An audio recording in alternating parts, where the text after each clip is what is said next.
topics related to molecular and optical physics, etc.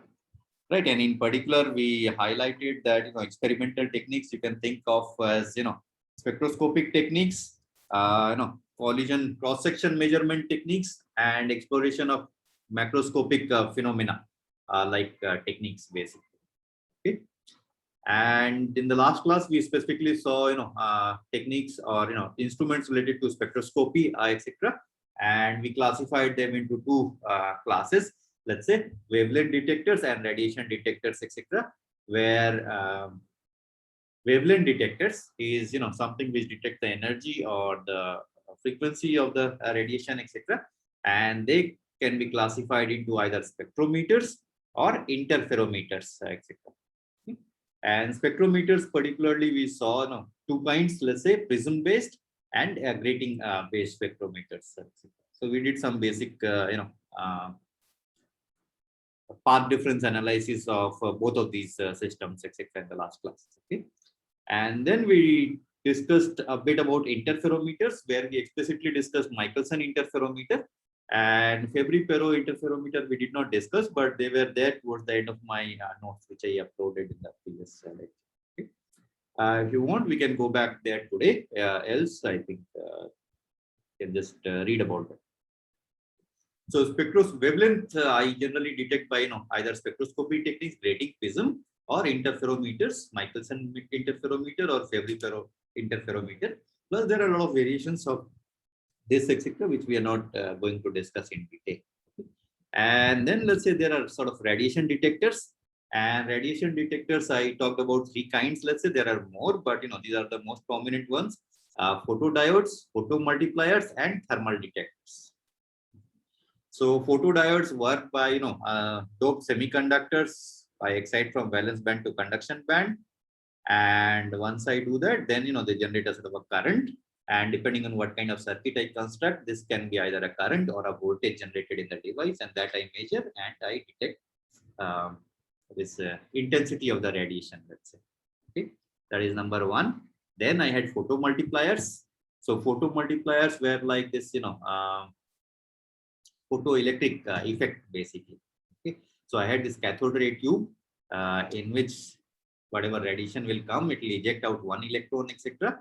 But then I had this, multiplying node. So this one electron will go and, hit another sort of cathode where, it can generate an avalanche basically. So one electron will give rise to, more than one electron, two electrons, let's say, then these two will go and hit another two. So it will become 8 and so on. So, right. Yeah. So basically, if I had q of these nodes, basically, then I get a q to the power n of these nodes, and each of these nodes had a multiplicity of q. That one electrons come, I emit q electrons. Then my total number of electrons became q to the power n. And this basically went and charged a capacitor from where I can measure the effectively emitted total number of electrons, and then I can go back and detect the intensity or the number of photons that I detected roughly, and the energy of the photon that I detected. And then I had these thermal detectors, etc., which absorb radiation, and depending on their own internal heat capacity and what is the thermal conductivity, etc., they reach equilibrium after some time scale, etc. And measuring those temperatures there, we can figure out how much was the incident radiation, etc. So these were spectroscopy techniques, instruments, let's say. Okay. And then we'll not talk about exploration of macroscopic phenomena. And spectroscopy techniques and measurement of collision cross section give rise to different spectroscopy techniques. We are going to talk about some of them, but I just listed some of them here. So let's say microwave spectroscopy. So the incident beam on molecules or a gas of molecules, etc., is microwave frequency light. And then whatever we infer, so we will discuss it briefly today. Infrared spectroscopy. So the incident light is infrared, and this is very useful for detecting this vibrational degrees of freedom plus transitions in even electronic transitions, etc. Okay. Then I have this laser spectroscopy, which is a complete field in itself. A most prominent spectroscopy techniques that you will find in physics departments, etc. So visible experiments in sort of visible regime, and in our department also you'll find several labs, Saikal's lab, Vijay's lab, let's say, etc., where people do experiments with this laser spectroscopy. Saurabh Mani Tripaঠি's lab. So a lot of people doing experiments with laser-based spectroscopy techniques. Okay. So in electrical engineering department, you'll also find people or labs which do experiments with microwave and infrared spectroscopy, but not in the context of atoms and molecules, etc., that we are talking about, but in the context of light matter interaction, plasmons and polaritones, etc. A lot of physics labs also do experiments of this kind, not in our department as far as I know. Okay. Then we have this Raman spectroscopy. So this is a very, very powerful technique, Raman spectroscopy, to get more information about the molecules, and in particularly their collective mode. So their phonon modes, etc. So the vibrational mode of, let's say, molecules, and with molecules you can start piling up more and more molecules, etc. It becomes a solid. So currently characterizing crystals other than XRD, Raman spectroscopy is a very, very important tool to characterize the vibrations and temperature dependence of these vibrations. Then there can be structural phase transition in solids, etc. So Raman spectroscopy sort of captures that. Okay. Then we have spectroscopy with synchrotron radiation.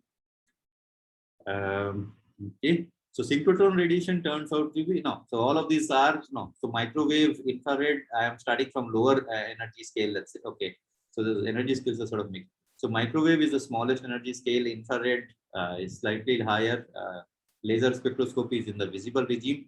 Raman I have mixed basically, but Raman is roughly somewhere between infrared and microwave spectroscopy. So it also probes primarily vibrational degrees of freedom, etc. Then synchrotron radiation is very, very high energy radiation. Okay. So ultraviolet or even X-ray domain radiation basically. Okay. So sort of hundreds of EV and so on. So they dislodge core electrons from the atoms and effectively break down the atom, and then or molecules, etc. And then we probe those fragments with as a function of whatever is the incident spectroscopy. And then there are other set of techniques which are called electron spectroscopy. So instead of doing light experiment with light source, etc., I do experiment with the beam of charged electrons. And how does this beam scatter off? I can either study the molecules or the emitted electrons, or just the scattering of this electrons. Okay. So that's your electron spectroscopy. Okay. And there are couple of more spectroscopy techniques which I have not listed here, etc. And one in particular is the what is called ARPES. So basically, I take a sort of a synchrotron radiation, or let's say very, very high energy light source, etc., and hit solids, etc. Then I emit out electrons. Okay, and then I do not analyze the scattered light, which I do in this sort of spectroscopy. I analyze the emitted electrons basically. Okay. So that is called photo emission spectroscopy. Sir? Yeah. So what is the difference between infrared spectroscopy and laser spectroscopy? So the techniques are different. Basically, the light source is different primarily, and the degrees of freedom that I am probing are different. Does it help? Only the source is different and the procedure is same. Procedure is also different because different sources allow you to the detection procedure may be different, etc., etc. And the physics I am probing is also different. Okay. So the experimental setup is completely different. Okay.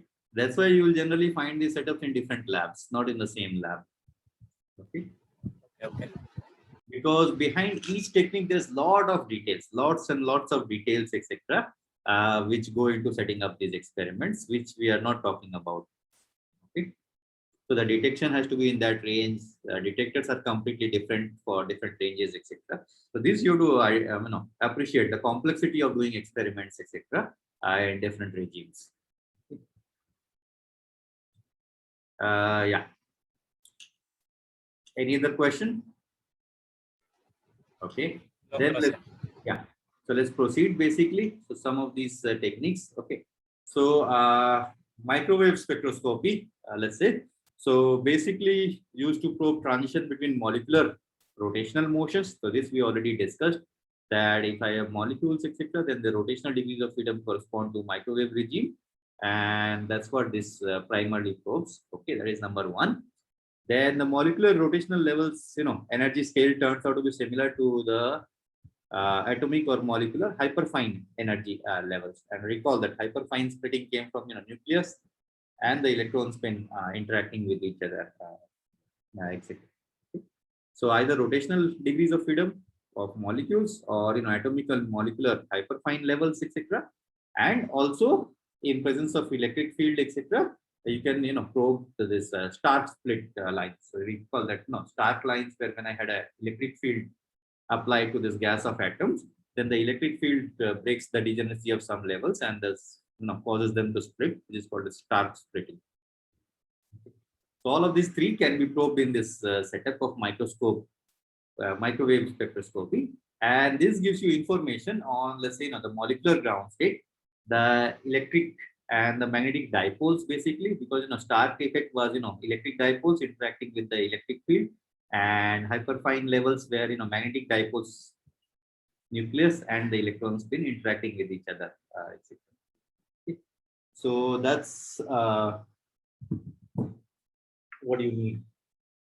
That's what it basically probes. Okay. And just to show you an experimental setup, let's say schematic of an experimental setup. Let's go below. Yeah. So this is the. So here's the slide. Let's say. Okay. So do you see this slide clearly? Yes, sir. Yeah. Okay. So that's the slide on my screen basically. Okay. So it has different microwave sources. One of the microwave sources is called klestron, basically. So it's a microwave generator. Generates a sort of a range of frequencies, etc. You can use an isolator to identify at particular frequency I'm doing this experiment. Just as a check, you can have a side beam to do a frequency measurement. This goes into the experimental chamber, which is called the Stark chamber, just because I can do Stark effect lines there, etc. Which has an electrode which I can use to apply voltage to this electron gas, which will be there in this experimental chamber. So this light interacts with these molecules here, and then it goes to a detector where I will detect what happened to the light, what is the output light, what is the intensity of the output light, what is the frequency of the light, and then I have a lot of mechanisms to convert the detector signal, which is generally small, to amplify it, use lock-in techniques, etc., or some other techniques called modulation, etc. And then basically it generates data and gives you on a computer basically what is the input, what is the output. That's a rough setup for a microwave spectroscopy. Okay. There's not even so we are not going to technical details of anything, etc. So each microwave source can be very complicated design itself. The isolator is a complicated design. Each of these steps is a complicated design in itself. And this setup of detector, amplifier, lock-in, modulation, etc. This is also separate for different experimental techniques generally. Okay. And detector, as you increase their broad range, etc., the price sort of generally goes up. Same for the sources also. Sources also, if you want to generate large frequency sources, then the price goes up, etc. And for example, so this setup, for example, can be roughly cost you 1 crore easily to set up in a new lab. So it's relatively expensive techniques, but yeah. Okay, so that was microwave spectroscopy. Then let's go to infrared spectroscopy. So infrared spectroscopy, we will talk a bit more when we come to Raman spectroscopy, but here let's just discuss briefly. Okay.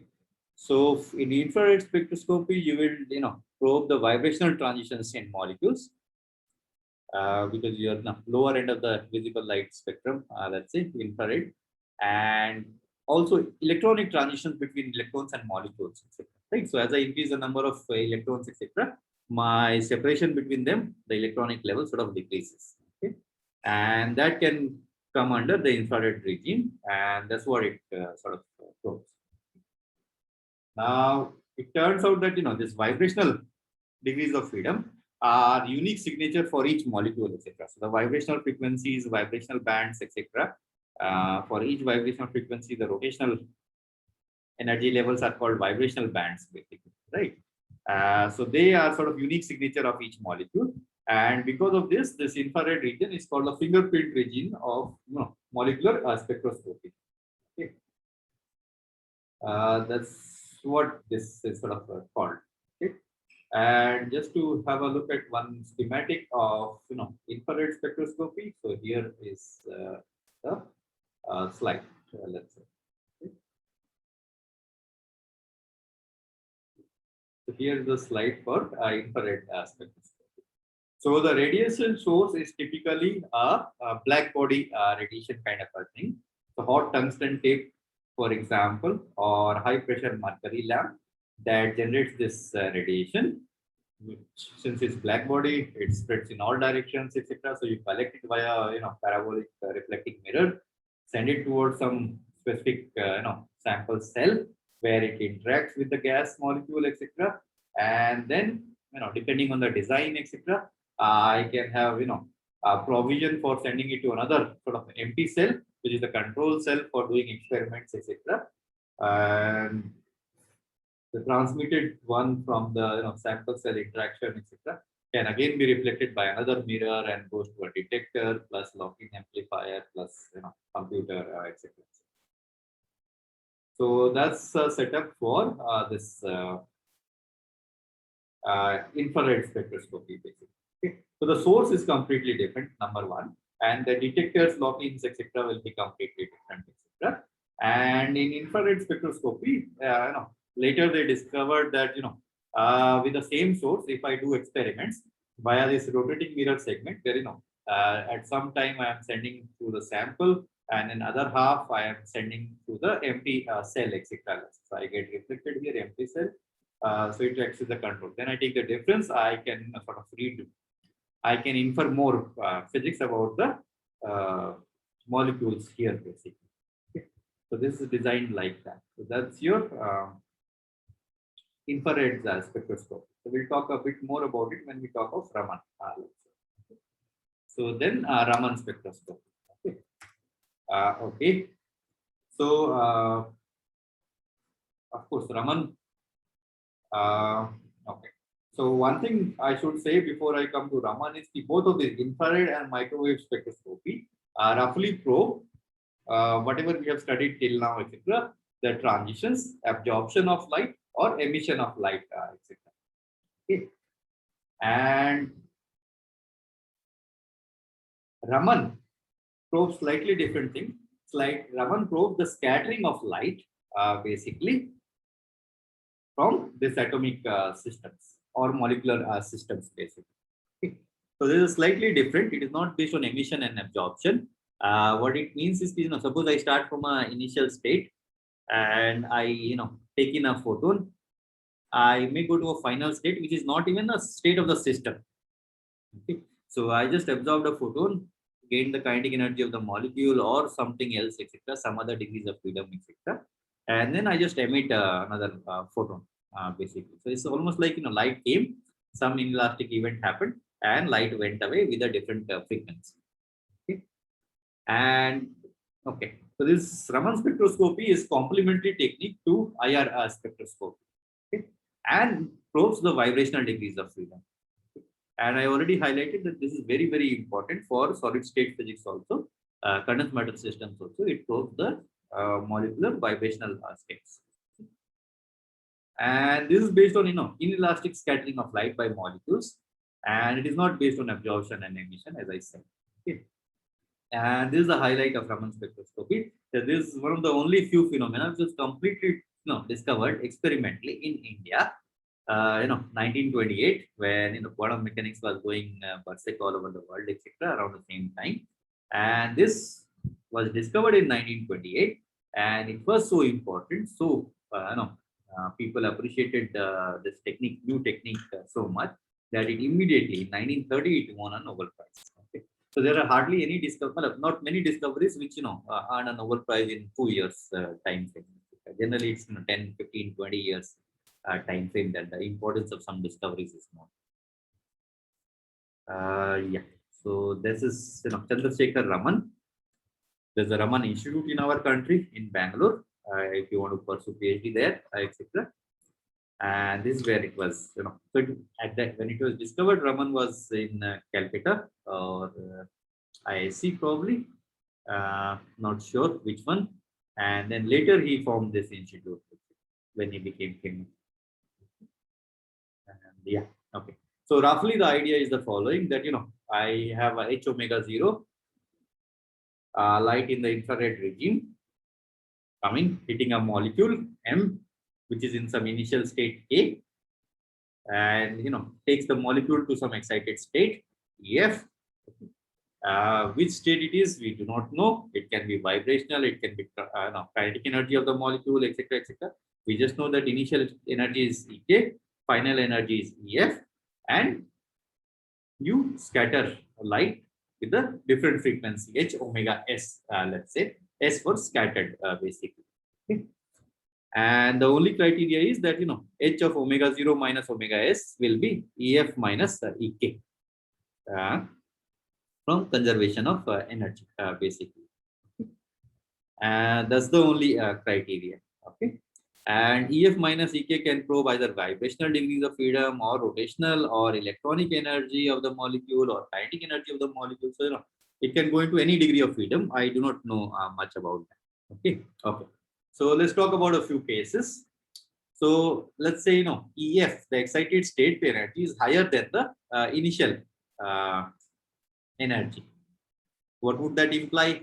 That implies that if EF is larger than Ek, then omega 0 is larger than omega S, or omega S is smaller than omega 0, right? So I came with a photon and I go out with a photon which is lower energy. Okay. So this is called inelastic scattering of photon.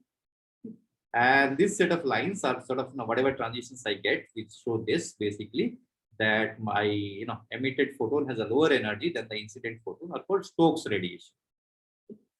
Then I can also have a situation where I have the final state energy lower than the initial state energy, because there are a lot of degrees of freedom. So I may be going to some other degree of freedom, transiting energy from one degree of freedom to another degree of freedom.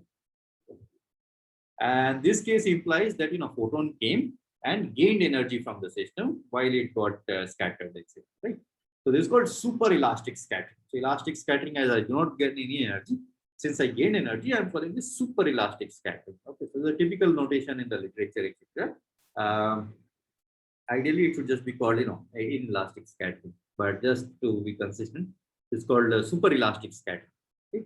So here the photon energy emitted or scattered is higher than the incident photon energy. So these are called anti-Stokes radiation. So Stokes radiation, the energy is lower in the emitted lines. The anti-Stokes radiation, the energy is higher. Okay. So that's another one. And then, okay. So then I can have a transition where I went from EI to EK, let's say, right? So I started from EK and I absorbed H omega 0 and I went to a state which is EV. Okay. And EV now, let's say, correspond to some molecular vibrational state. Okay. If it's an exact eigenstate, then I have hit a molecular resonant level, let's say. And in that case, it is called resonant Raman effect. It can be either Stokes or anti-Stokes, both basically, but it is called resonance Raman spectroscopy. Okay.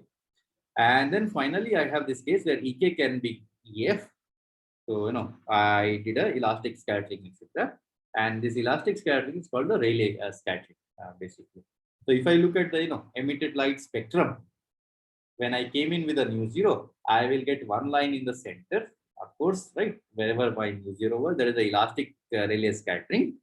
And then I'll get a series of lines, more than one or whatever, etc., which is higher in energy, or which fall to the right of this nu zero line. So these are called, anti-Stokes or super elastic transitions. And to the left, I have lower energy lines, which are called Stokes lines or inelastic transition lines, basically. Okay. And one simple classical way to understand these sort of transition lines in these systems is via this dipole moment of the polarization of the molecule, let's say. So classical description of Raman spectroscopy, can be given in terms of this electric dipole moment, let's say. And electric dipole moment I can write in terms of total polarization. And total polarization is a sum of, let's say, permanent polarization of the molecule P0 plus some induced polarization, which has this, alpha matrix times E vector. So E vector you write as a column matrix. Alpha is a two-component matrix, etc. Right. So then it becomes from matrix product. So here the left PE is a column vector. P0 is a column vector, alpha is a matrix, and E is a column vector with components Ex, Ey, Ez. P is a column vector with components Px, Py, Pz. So that's this notation. And of course, both this P0 and alpha depend on the molecular coordinates, etc. So if the nuclear coordinates, let's say, the internuclear separation I had, this R1 minus R2, etc., right? So there is like 3 coordinates, okay? And if I had a molecule is, 3 atom molecule, then there is another set of 3 coordinates, etc. Okay? So if you do that, etc., and then call all of these coordinates, so whichever degree of freedom can sort of vibrate, let's call it Qn, basically, okay? Okay. So before we continue on this polarization story, let's just, so this is a picture of Raman scattering. So I had a H omega naught coming in. The molecule went from some EK state to some, EF state in my notation, right? Yeah. So EF state, okay. And from EF state, I went again to EI state and emitted another, let's say, photon of H omega S, basically. Okay. So EK to EF, let's say I went, okay, and then I emitted this. Okay.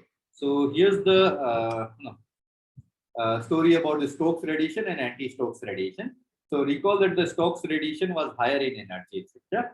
So what I did was, I went from, H omega naught level to some energy. So EK, I went from EK plus H omega naught to EK plus H omega naught. I went to some what is called this VL, right? VL for virtual level. It may or may not correspond to an actual energy level of the system. So I went to some virtual level and I emitted another photon to come to EF, basically. Okay? Such that EF is higher than EK. If EF is higher, then of course I lose energy for the photon and I get Stokes radiation. That is inelastic scattering. And I can also have a position where I start from EK. I absorbed omega 0, went to a virtual level, and from virtual level, I emitted a photon which also got energy from some other degrees of freedom emitting, etc. Such that I came to an energy level which is below EK, etc. Such that the molecule sort of lost energy in total, and because of that, the photon will gain energy. So these are called sort of anti-Stokes radiation. So there's just a pictorial depiction of whatever we were just discussing here. So now let's come back to this polarization business, etc. Okay. And even before going to polarization, let's say why are we discussing polarization, etc. So recall that I am talking about light interacting with atom and then scattering off, etc. Right? Or if you like, light getting absorbed by the molecule and getting emitted by the molecule, etc. And all of these atomic transitions, light matter interaction, are governed by this, R dot E Hamiltonian, right? And R, if I take the expectation value, etc., then that is between polarization, etc. So roughly, the optical matrix element of transition is directly proportional to this P. Okay? And same thing you can do for scattering, etc. Electrodynamics, classical electrodynamics scattering with molecules, etc. And you'll find that the scattering cross section also is directly proportional to the polarization. And that is why we are talking about polarization here. Okay. Okay. So if I talk about this polarization, let's say, then there is a function of the atomic coordinates, whichever can vibrate, etc. Then P you can expand as P0. no vibration, all equilibrium distances, etc. Plus whatever is the number of vibrational modes, I sum over all of those modes, etc. Dou P by dou Q at equilibrium times Qn x. Plus I'll get a second order term, plus I'll get a third order term, and so on. But forget about second order, third order term. The first order itself gives you very interesting physics. Okay. Okay. So that's your polarization. Now, of course, my polarizability is also material property, etc. So that can also, in principle, depend on all of these vibrational degrees of freedom. So alpha also, the matrix I can expand is alpha ij 0 plus n is equal to 1 to q dou alpha by dou q, basically. So sum over all of this, etc. And here the sum over q is the number of coordinates or the number of vibrational modes, basically. And this you can check that if you have, let's say, non-linear molecule, meaning, all of the, molecules are not forced to align in the same line, etc. Then the number of independent vibrational modes in a system is 3n minus 6, where n denotes the number of atoms. Okay? Then immediately you will start saying, for n is equal to 2, it doesn't work. Of course, n is equal to 2, it doesn't work because n is equal to 2 is a linear molecule. And for linear molecule, we have a slightly different formula, which is 3n minus 5. Okay. So from this formula, let's say, if I had carbon dioxide molecule, right, then how many degree of freedom will I get? And I know that it is not a linear molecule. So O, and C. So I have a n is equal to 3, right?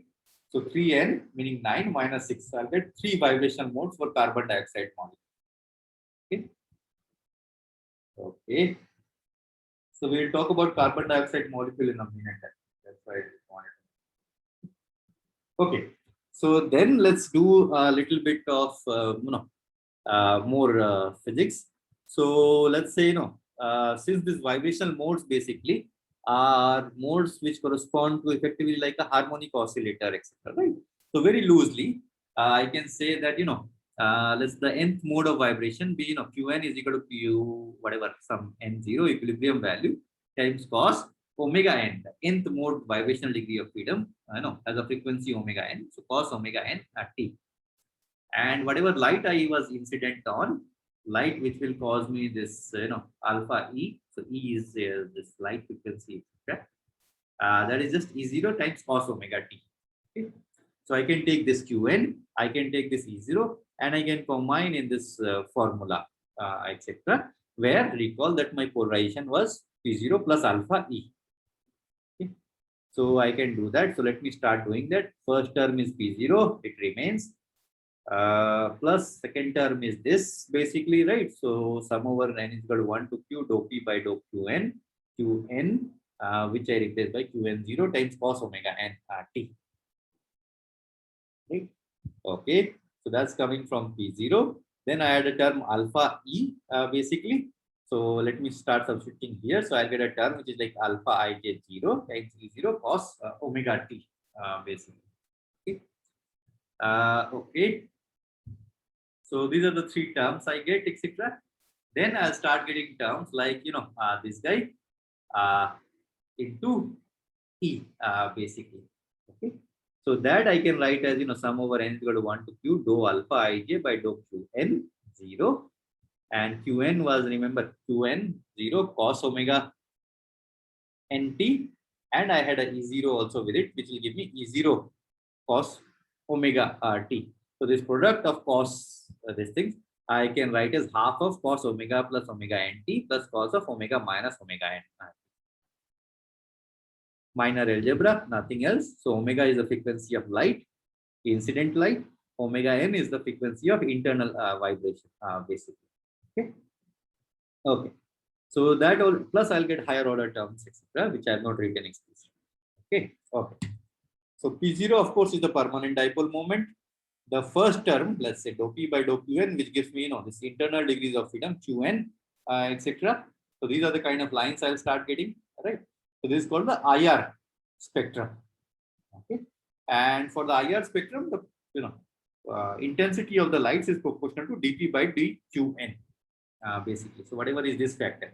So depending on each degree of freedom, I should get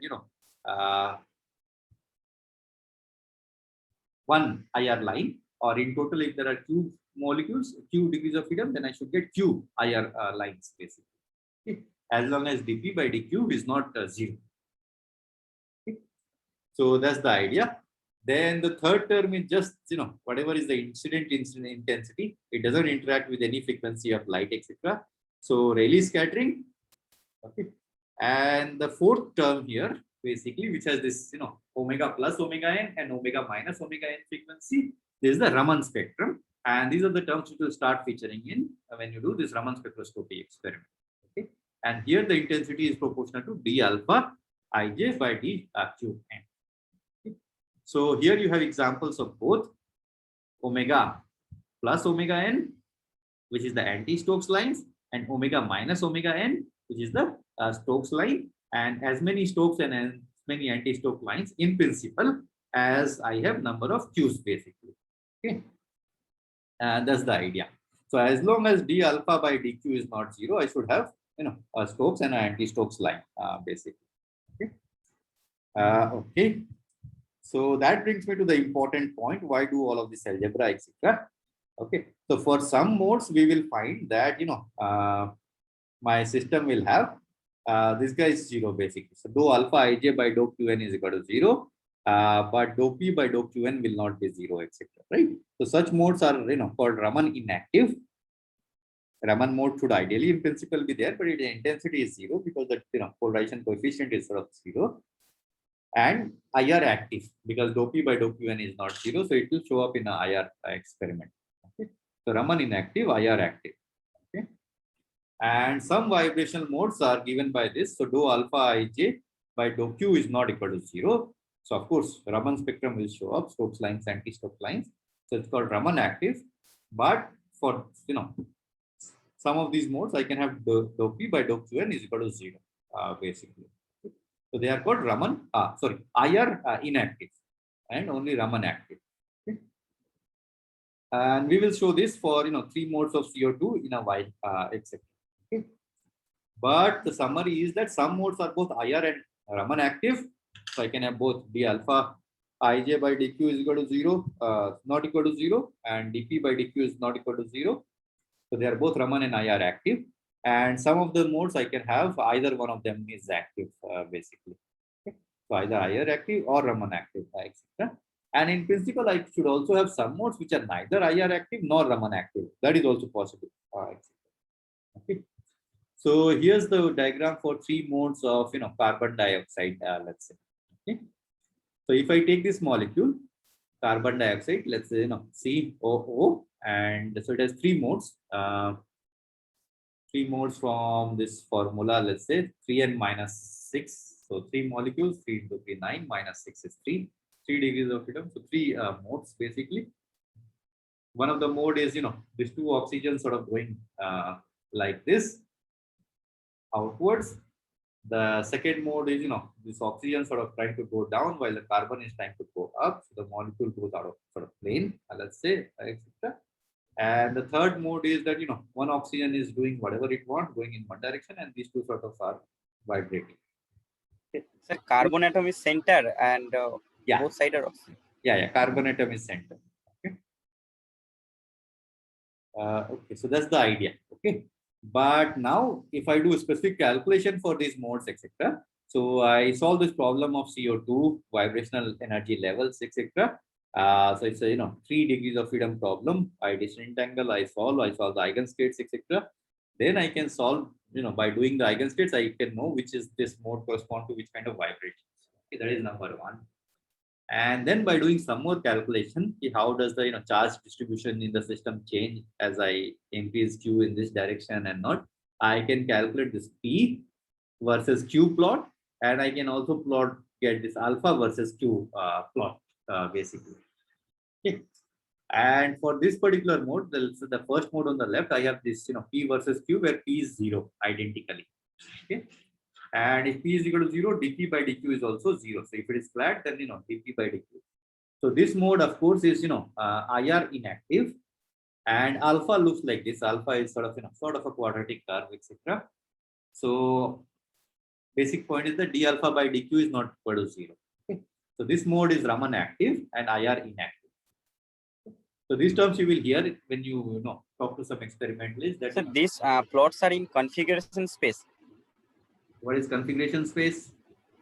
I mean phase space. Okay. No. Don't confuse. So this P is polarization here. Okay. P is polarization and Q is the real coordinate, whatever relative coordinate we have written, which is the vibrational degree of freedom. Okay. So this is this is not a momentum space plot, phase space plot. No. Okay. So this is just a polarization plot as a function of real space coordinates. That's it. Okay. Yeah. So the P is polarization. Okay. So P is polarization because that's all we need basically, polarization, right? Polarization is finite or not, derivative of polarization is finite or not, derivative of polarizability is finite or not. That's all I need to decide the Raman active, Raman inactive modes. Okay. So for the second plot, I have this dp by dq not equal to 0. Let's say in general, okay, or just at q is equal to 0, so it has a finite slope, so not 0. And I can have this alpha, which looks like a parabola, such that d alpha by dq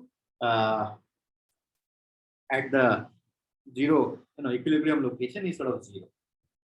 So this mode, for example, is okay. So there's some typo here.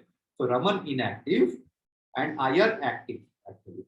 Okay, and same for the third mode basically. So dou alpha by dou q is 0. So it is Raman inactive and IR active. Okay. Yeah. So is this idea of which mode is Raman active, which mode is Raman inactive clear, right? Okay. So if I give you a functional form for the polarizability and functional form for alpha, you should be able to tell which mode is Raman active, which mode is Raman inactive. Okay. So that's all I wanted to say about Raman spectroscopy. And finally, let's come to one more type of spectroscopy. Last slide for today, which is called synchrotron radiation spectroscopy. Okay. So this is spectroscopy with X-ray or UV photons, which are very, very high energy photons. Okay. And the idea is that you want to shine very, very high energy light, so roughly 100 EVs, let's say, etc., or 50 EVs, etc., such that you excite very, very deep-seated electrons. Okay? So you excite the inner core electrons basically, such that you break apart the molecule. Okay? So you excite inner core electrons, and you sort of break the molecule, fragment the molecule. And then you analyze the different fragments of this molecule as a function of the binding energy. And what does this give you? This gives you information about the couplings of the inner core shell electrons. So inner core shell electrons, you will find that relativistic corrections are important. Electron-electron interactions are larger because these are sort of a lot of electrons outside those also are there. So this information you can extract out of this kind of experiment. Okay. And this spectroscopy technique was sort of developed relatively late because the synchrotron radiation sources were developed late. Let's say we did not know how to develop synchrotron radiation. Okay. And currently, there are a lot of nice synchrotron sources, and we can do because we have a lot of reactors or this accelerators. Let's say so. Reactors is not the right word. Accelerators, etc. Right. Primarily, the synchrotron radiation is generated from accelerating charges. So if I have charges accelerating relativistically, then they emit this very high energy radiation, or what is called the synchrotron radiation. Okay. So this you would have read in relativistic electromagnetic theory, or even if you have not read, doesn't matter. Just know this, that if I have accelerating charges, accelerating electrons, or any other accelerating charged particle, etc., then they can emit synchrotron radiations, UV or IR, UV and X-ray sort of regime radiation, etc., as long as they are sort of traveling with the velocity of light or very close to the velocity of light, let's say 1 order of magnitude smaller than the velocity. Okay. Then they emit the synchrotron radiation. So typically, if I have these electrons in accelerators, etc., in this rings, then they are sort of have an energy of 10 to the power 9 GeV, giga electron volts, and they are roughly traveling with the velocity of light, or roughly 0.9896 times the velocity of light, basically. And they emit synchrotron radiation. So here's a sort of a setup for synchrotron spectroscopy. So I have this accelerator, etc., where the electrons are going around, etc. And I have an outlet, so where I know that the electron is emitting everywhere, etc. But I just have an outlet to collect some part of this radiation, which will be emitted, etc. Okay. And then, of course, we have all of this. Since electrons, I want to move to the velocity of light, etc. I have this, highly vacuum, sort of, high vacuum in the rings in which the electrons are traveling. So you have a vacuum wall. Then you have some mirror, etc., to deflect the synchrotron radiation coming out, because you want to keep the accelerator part separate from the synchrotron experiment part, etc. So you deflect it, send it to some desk where you have this setup, etc. And you can again, these beams you can reflect very well, etc. And then by reflecting, etc., you can send to this sample cell, etc., where you do the experiment, okay? Which is where the molecules are there, which is also controlled by a vacuum, etc., etc., and so on. And then you take out this radiation, let's say wherever it goes, etc., and then they can go in whatever is your detector. So here it is, let's say it says photomultiplier or whatever. So this is a setup for a monochromatic synchrotron spectroscopy. So with that, let's come to this is the end of the lecture. So anything you want to ask here? Any questions?